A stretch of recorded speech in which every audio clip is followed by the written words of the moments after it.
तो अस्सलाम वालेकुम। जैसे कि हम पढ़ रहे हैं 9th क्लास की फिज़िक्स का चैप्टर नंबर 3 डायनामिक्स, और आज हम पढ़ने जा रहे हैं एक और new topic uniform circular motion. और सर्कुलर मोशन कैसे प्रोड्यूस होता है, उसमें कौन कौन से फोर्सेस एक्ट करते हैं। तो आइए स्टार्ट करते हैं। तो यूनिफॉर्म सर्कुलर जो मोशन है उसमें जो एक इम्पॉर्टेंट फोर्स जो होता है वो होता है सेंट्रीपिटल फोर्स। इसको समझने की हम कोशिश करते हैं कि कोई भी बॉडी अगर किसी राउंड दायरे में घूम रही है तो उस पर कितने फोर्स लगते हैं और वो कैसे स्टेबल है। तो उसके अंदर जो एक फोर्स होता है वो होता है सेंट्रीपिटल फोर्स। सेंट्रीपिटल फोर्स क्या है?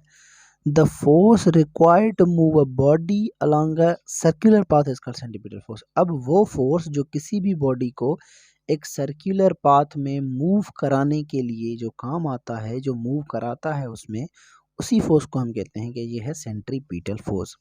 अब जैसे कि कोई भी बॉडी अगर इस सर्कुलर यानी कि एक पाथ पर मूव कर रही है तो उस पर दो फोर्स लगते हैं एक्चुअली।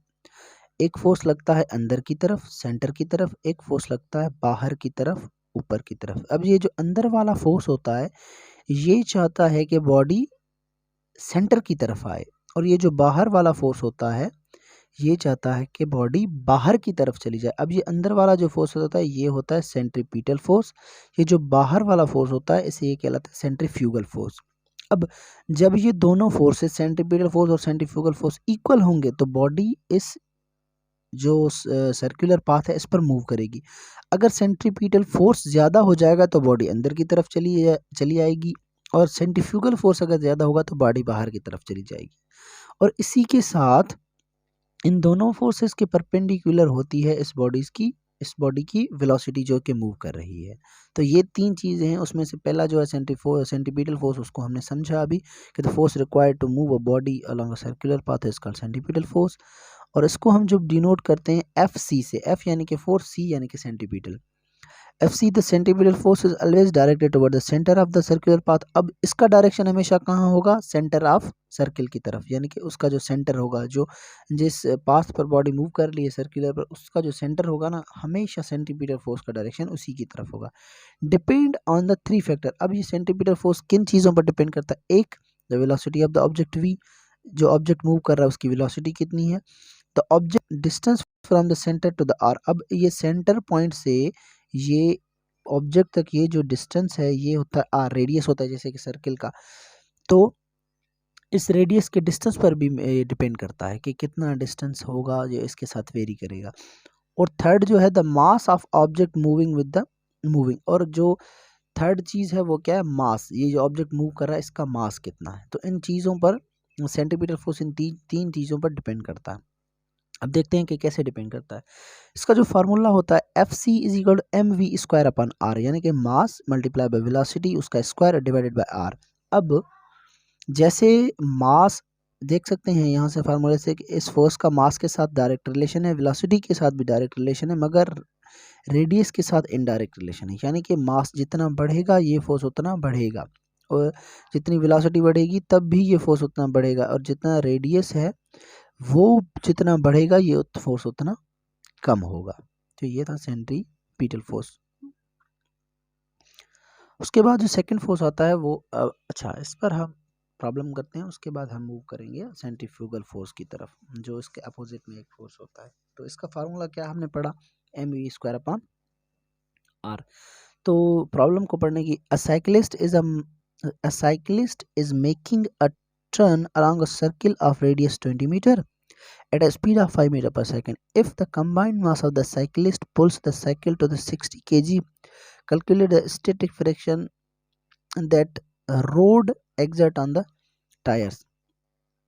यही वही सेम चीज़ प्रॉब्लम जो हम करते आए हैं। स्टेप नंबर 1 के नोन क्वांटिटीज़ लिखें, अननोन लिखें, रेडियस मिला हुआ है, वी मिली हुई है, मास मिला हुआ है, मालूम हमने करना है फोर्स। स्टेप 2 फार्मूला लिखें, वही formula F C is equal M V square upon R. इसमें हम वैल्यू पुट करेंगे कि 60 मल्टीप्लाई बाय, अब v का स्क्वायर, v है 5 तो इसका स्क्वायर यानी कि 5 multiply by 5, 60 multiply by 5 multiply by 5 divided by 20, जो कि हमें मिला हुआ है मास। तो इसको सिंप्लीफाई करेंगे तो हमारा आंसर जो आएगा वो होगा 75 Newton.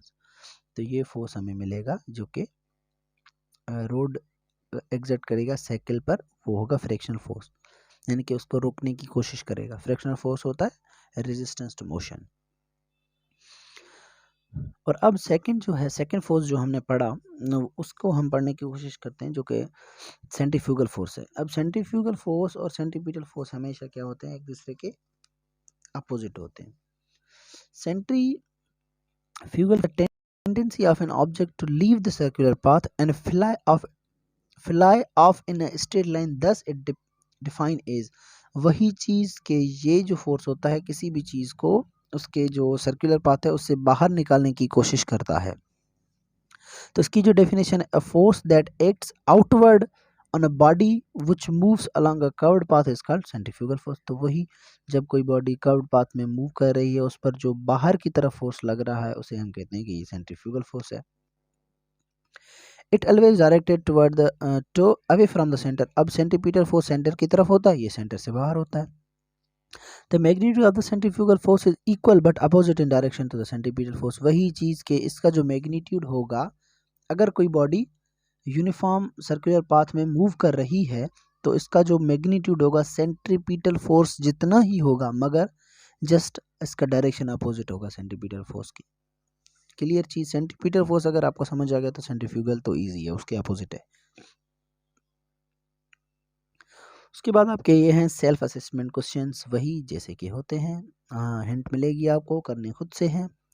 why do we feel pushed outward while a car turns on a curved road? वही सेम चीज, जब कर्व्ड रोड है एक, उस पर अगर कार मूव कर रही है तो हम अंदर की तरफ एक जो है ना वाइल आउटवर्ड, अच्छा बाहर की तरफ हम एक फोर्स जो है ना वो क्या फील करते हैं। तो एक्चुअली में यहाँ इस कंडीशन में होता क्या है कि जो सेंट्रीपिटल फोर्स होता है वो हो जाता है कम और सेंट्रीफ्यूगल फोर्स वो हो जाता है इंक्रीज। इसी की वजह से हम बाहर की तरफ वो थोड़ा जो है ना पुश फील करते हैं। कार वगैरह में बैठेंगे, कर्व्ड पाथ से मूव करेंगे तो बाहर की तरफ आप पुश फील करेंगे, इसकी वजह यही है। Ninth question, Which force prevents a passenger from falling down a roller coaster while it turns rider into the upside down position? तो ये थे आपके सेल्फ असेसमेंट क्वेश्चंस और इसी की वजह से इसी से हम इसको टॉपिक को पूरा करते हैं और आगे मूव करने की कोशिश करते हैं। तो